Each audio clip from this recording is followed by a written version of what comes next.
Mukunda jewels లో అక్షయ తృతీయ సందర్భంగా 1 gram gold కొనుగోలుపై 1 గ్రామ్ సిల్వర్ ఉచితం. ఏప్రిల్ 29 నుంచి మే 24 వరకు మాత్రమే.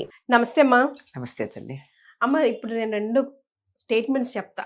Very good. మీరు దేనికి ఓటేస్తారో చూస్తా. ఏం డబ్బు తింటావా? డబ్బు డబ్బు అంటావు తెల్లారితే. ప్రేమ, అనురాగం, ఆప్యాయత సంపాదించుకోవాలి మనసు అన్నాక కూసంతా. డబ్బు డబ్బు డబ్బు డబ్బు డబ్బే ప్రాధాన్యం కాదు అని ఒక మాట అయితే, డబ్బు లేకుండా జీవితమే లేదు. ప్రేమ, అనురాగ, ఆప్యాయత, ఆత్మీయత కూడా డబ్బుతోనే వస్తుంది. When there is no money there is no love అంటున్నారు. మీరు దేనికి సపోర్ట్ చేస్తారు?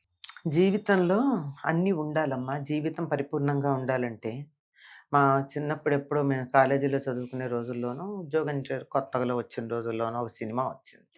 అందులో పాటు ఆకలి ఉండదు, దాహం ఉండదు నిన్ను చూస్తుంటే.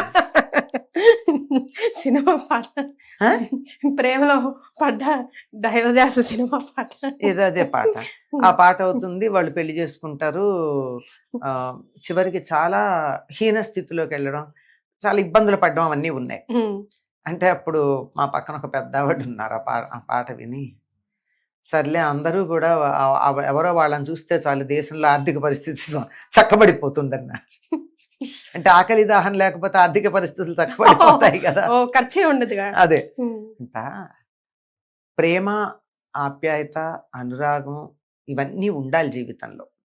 వాటితో పాటు ధనం ఉండాలి, డబ్బు కాదు.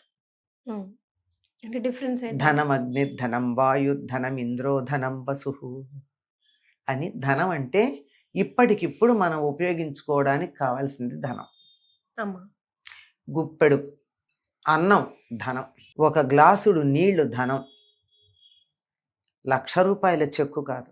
1,00,000 రూపాయల చెక్కు చేతిలో ఉంటే కూడా దాహంతో అలమటించే పరిస్థితులు రావచ్చు, అవునా కదా?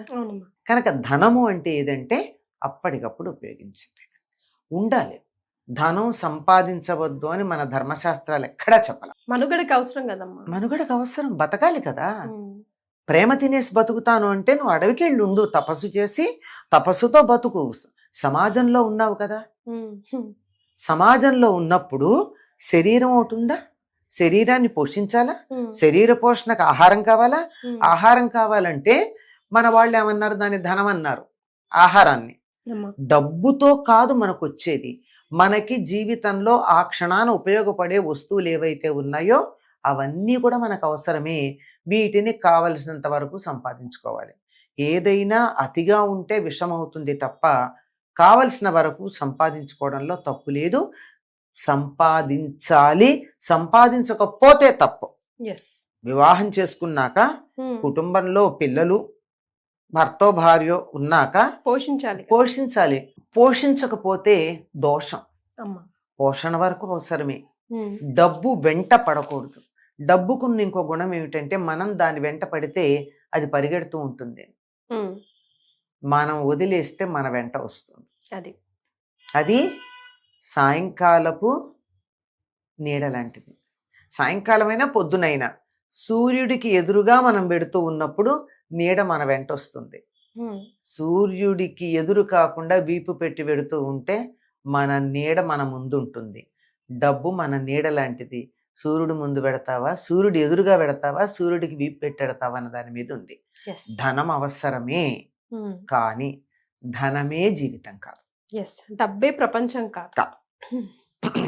ధనమేరా జీవితం అని పాటలు పెట్టేసి ఆకలి ఉండదు, అన్నం ఉండదు నిన్ను ఆకలి ఉండదు, దాహం ఉండదు నిన్ను చూస్తుంటే అని, ఇలాంటివి కాసేపు చమత్కారంగా పాడుకోవడానికో వినడానికో బాగుంటాయి. ఒక క్షణం ఆకలి గుర్తురాదు అంతే.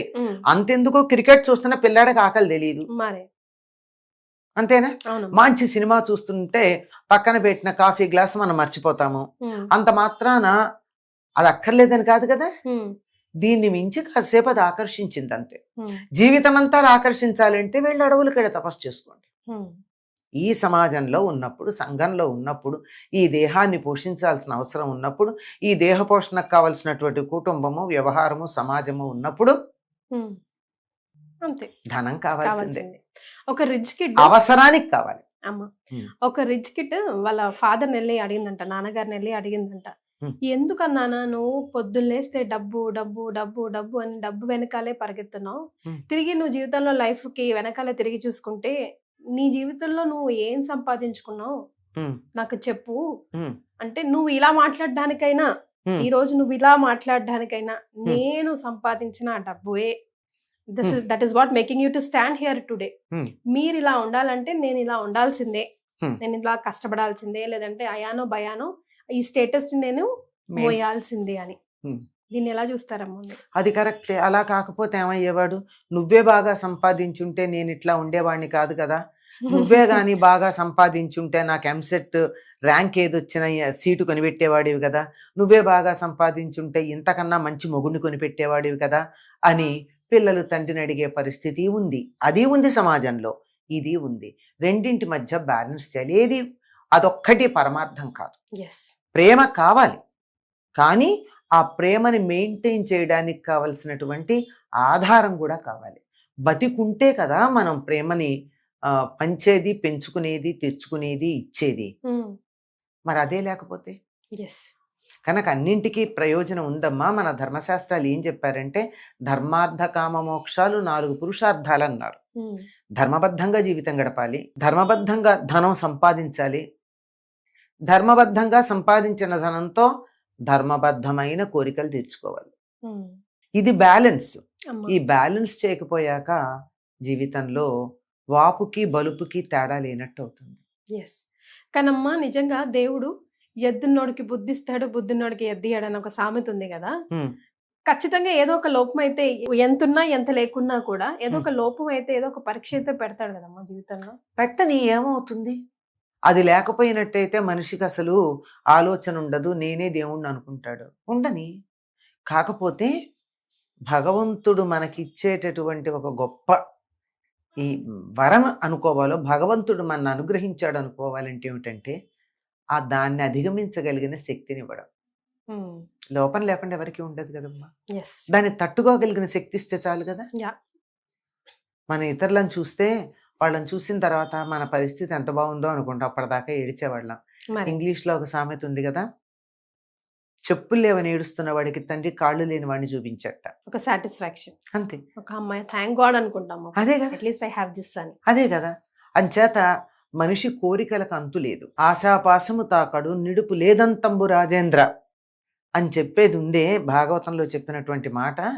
ఆశ అనే పాశం ఎంత అంటే అలా అంతం లేకుండా వెళ్ళిపోతూనే ఉంటుంది. ఇప్పుడు 1000 కోట్లు కావాలనుకున్నవాడు 1,00,000 కోట్లు అంటాడు, 1,00,000 కోట్లు అంటే 10 లక్షల కోట్లు అంటాడు. అక్కడికి సంపాదించడం చాలా పెద్ద వ్యసనం, అన్ని వ్యసనాల్లోకి పెద్దది. అంచేత అలా సంపాదించుకుంటూ వెడితే దాంట్లోనే మునిగిపోతారు. కానీ చివరికి వెనక్కి ఆ చిన్నపిల్ల అడిగిందే ధనవంతుడి కుమార్తె, అట్లా ఏం సాధించాను అన్నది ఉంటుంది. కనుక అటువంటి లోటు లేకుండా ఉండడానికి వెనక్కి తిరిగి చూస్తూ ధన సంపాదనతో పాటుగా ప్రేమను కూడా సంపాదించుకోవచ్చు. మనం అమెరికా వెళ్ళాలంటే రూపాయలు పనికి రావట్లేదు, భవిష్యత్తులో పనికి వస్తాయేమో తెలియదు, ప్రస్తుతం పనికిరావు కదా, పనికి రావట్లేదు. దాన్ని ఏం చేస్తున్నాం? మన రూపాయలతో డాలర్లుగా మార్చుకుంటున్నాం. అట్లాగే మన దగ్గర ఉన్నటువంటి ధనాన్ని ప్రేమగా మార్చుకునే మార్గాలు ఉన్నాయి, అలా చేసుకోవచ్చు. సూపర్ అమ్మా. ఆన్ దిస్ నోట్ ధన్యవాదాలు.